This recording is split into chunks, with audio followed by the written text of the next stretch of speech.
Hey, I'm Pat Devlin, one of the mentors for the REU projects this summer. I'm doing this video on the hat guessing number of graphs. This project and also the Project Explorer Director game are with me, Abigail, and Erin. You'll have 3 mentors for either of these 2 projects. So if you see any 3 of us doing the materials, that makes sense. We're the mentors for those. So I wanted to talk about this project in this video. I want to introduce what the problem is. I want to talk first about some prerequisites, and I also want to leave with some open questions that you can be thinking about to give you a feel of what the project will be like.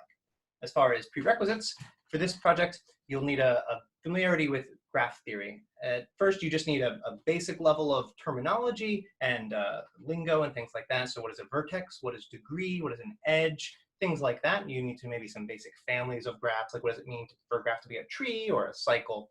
That information is all available on the wiki page for this project.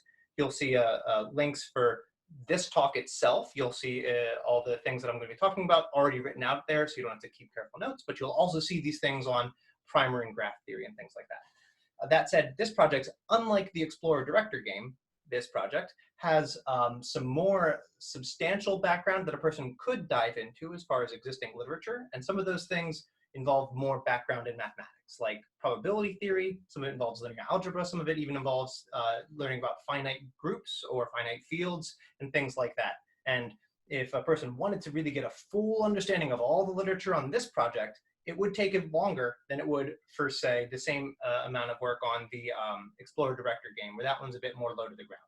Not to say one's better or worse, but this one, it has more avenues for people who have seen more math. I can imagine places where it would come in. All to say, what is the hat guessing number of graphs? So it's a sort of game, and it's a cooperative game. So we're given a graph, G, and let's say that it has n vertices. Maybe I'll draw one out. Here's a graph of 4 vertices. I'm going to assume that this language is familiar, but n vertices, say. And there will be hats that are coming on. And the hats will have, say, k different colors for the hats. And the way that it's going to work is every vertex is going to get a hat. That hat will be one of k colors. It's not necessarily the case that these hats are all different colors. Perhaps everyone gets a yellow hat, maybe. Or everyone gets a blue hat except for you got a red hat. Who knows? It's going to be, everyone's definitely going to get one of these k colors, but other than that, that's all you know. Everybody gets a hat. Every vertex can see their neighbors.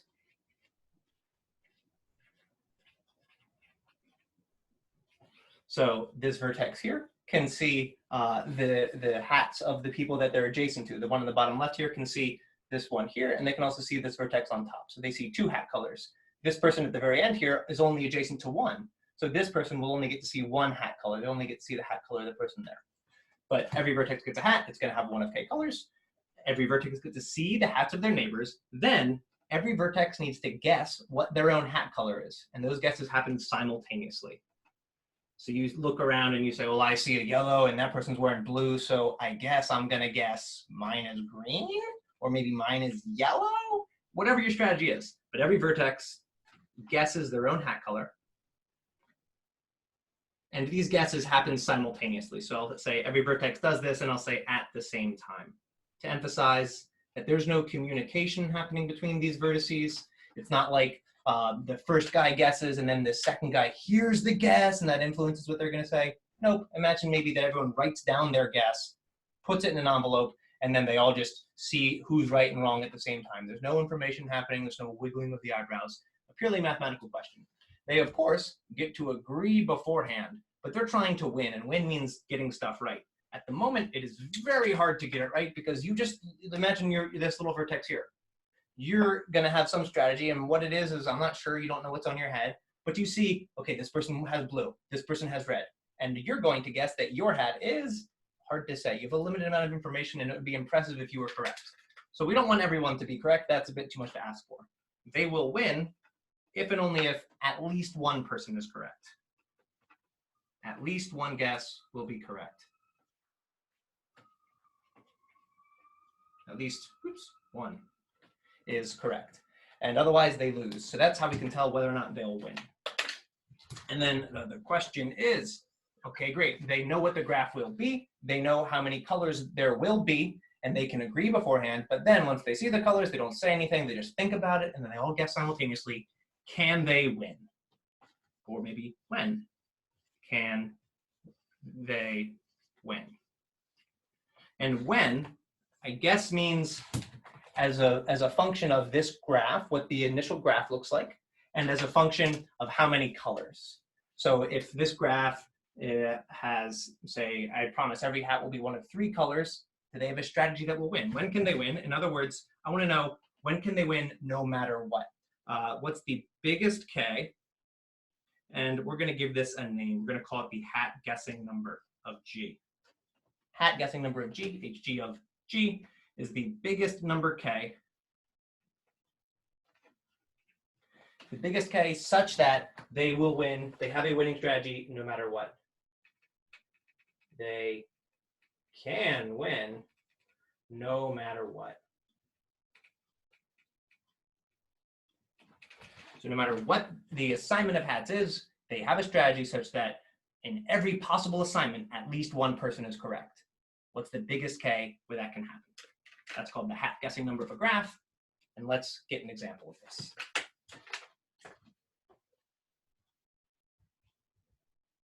Let's say we have a graph with 2 vertices. I'll give them names A and another vertex over here, B. This is the complete graph on 2 vertices. It's a graph which is a single edge. And let's say that K equals 2. So I promise that there will be one of 2 colors on each vertex. This guy's going to be black or white, and the other one's going to be either black or white, say. And they get to agree on a strategy beforehand. Then they look at the other hat, and then they have to both guess what is on their own head. Can they win? Is there a way to win?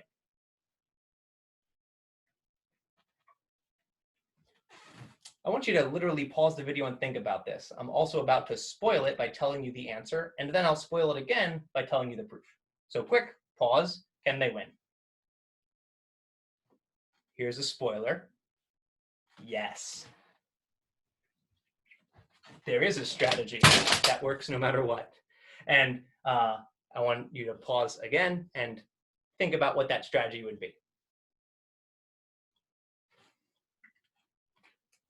All right, I am assuming that you have just paused the video, you've thought about it, and now you want to maybe hear, okay, well, let's see a strategy. Turns out, yes, they can win. If there's going to be 2 colors, then they're going to come in, they're not going to have the same strategy. Person A is going to be doing something different than person B. But if you still haven't gotten it and you want another hint, try to split the universe of possibilities into 2 scenarios. In one scenario, person A is going to guess correctly. And in the other scenario, person B will guess correctly. Try to do that. You can pause one more, and then I'm going to give it to you. Okay, here it comes. Person A, let's say that their strategy is they will guess what they see.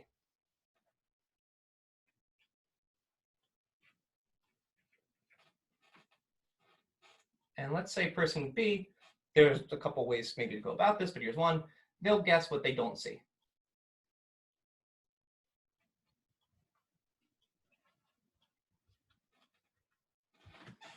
And I say that, I claim that no matter what the assignment of hats is, if this is the strategy they're following, at least one of them is guaranteed to be correct.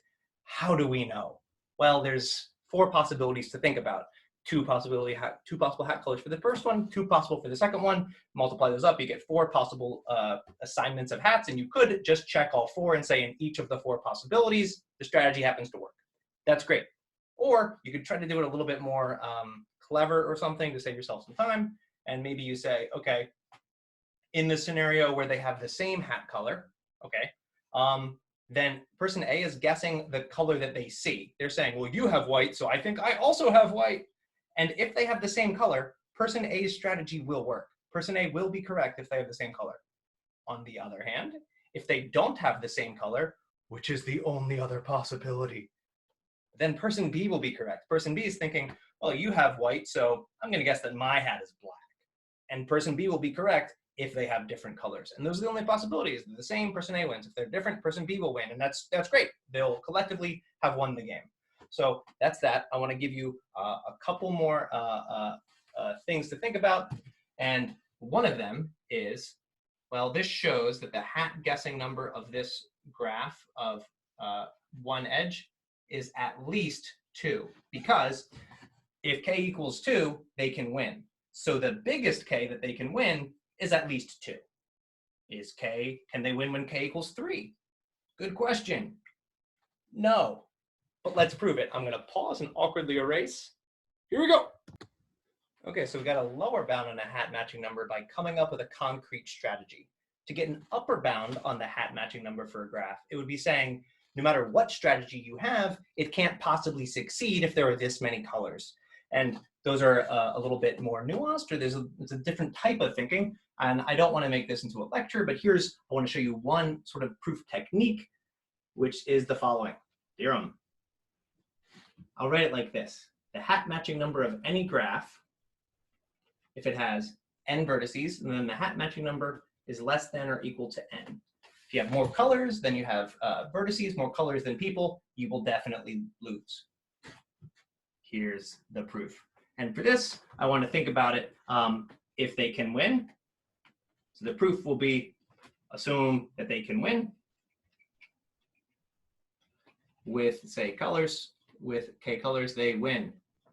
With k colors, then I will show that, and I'll write it like this, which is a bit weird, but n over k is less than or equal to 1. Whoops, greater than. I'll show this. N over k is greater than or equal to 1. If they can win with k colors, then n over k will be greater than or equal to 1. Move the k over there, solve for k, and you'll say if they can win, then numbers that they can win with are less than or equal to n. The biggest number that they can win with is less than or equal to n.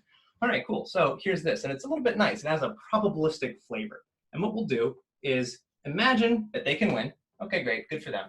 And then imagine that the hats are going to come in, and the hats, say, are going to come in randomly, because random's easy to analyze.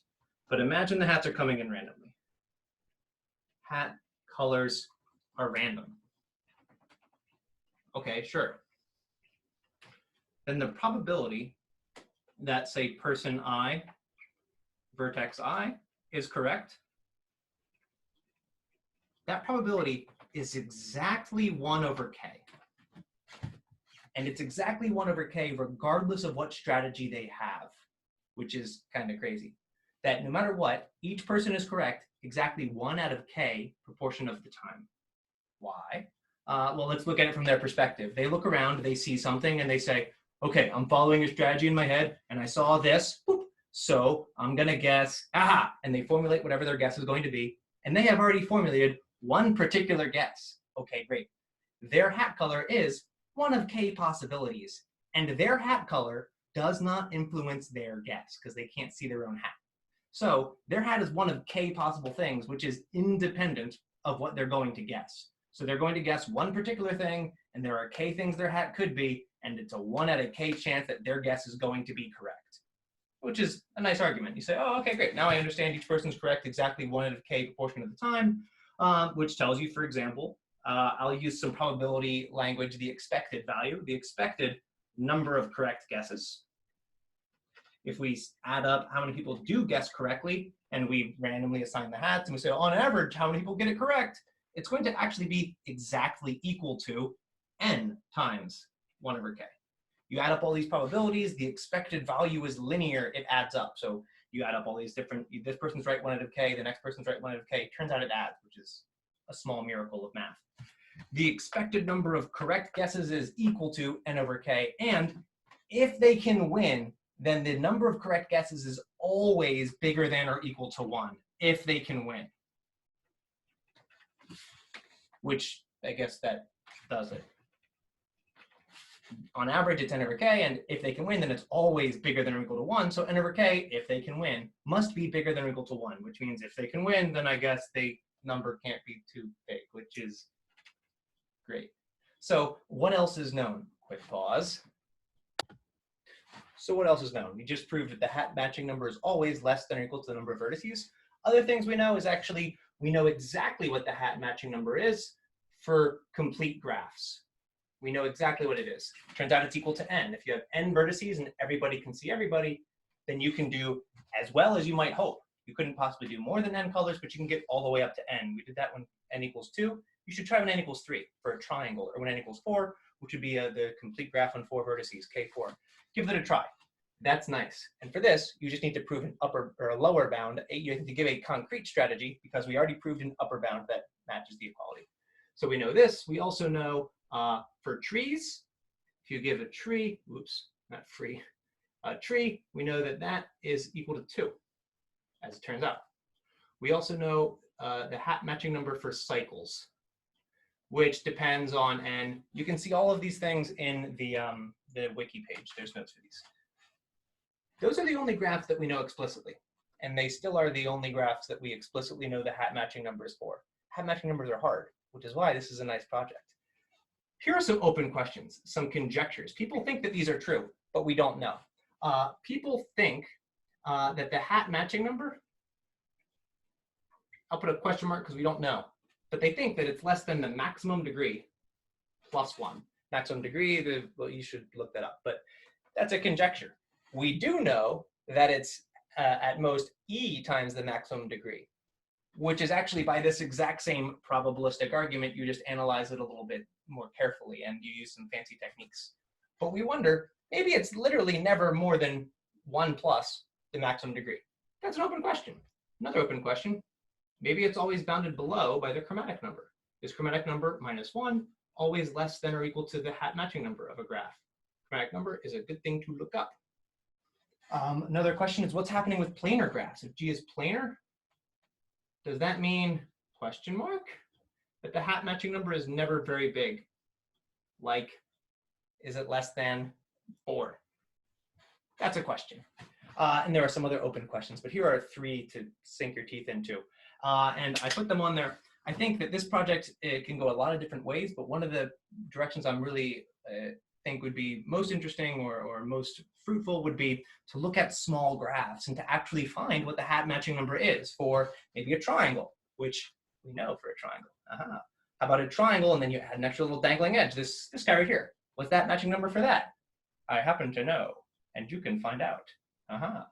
It's not bigger than 4 because it has 4 vertices. And it has a triangle in it, so you'll figure it out. You'll figure it out.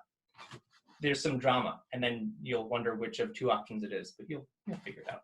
Anyway, yeah, and I think it'd be nice to just find this hat matching number for various graphs and to probably disprove some of these conjectures. I think the planar one might be true, and it sounds, who knows? Planar stuff is, I don't know. But I wouldn't be surprised if some of these other ones are false. And there's some other conjectures that people have made, and there's just a lot of open questions because people don't really know much about the hat matching number at all. So that's the problem. If you want to find out more, I'm giving a talk on Tuesday about it, or you can send me an email and you can check out the wiki page. In any event, thank you for watching, and I hope that you have a fun summer with whatever project you end up doing. Thanks.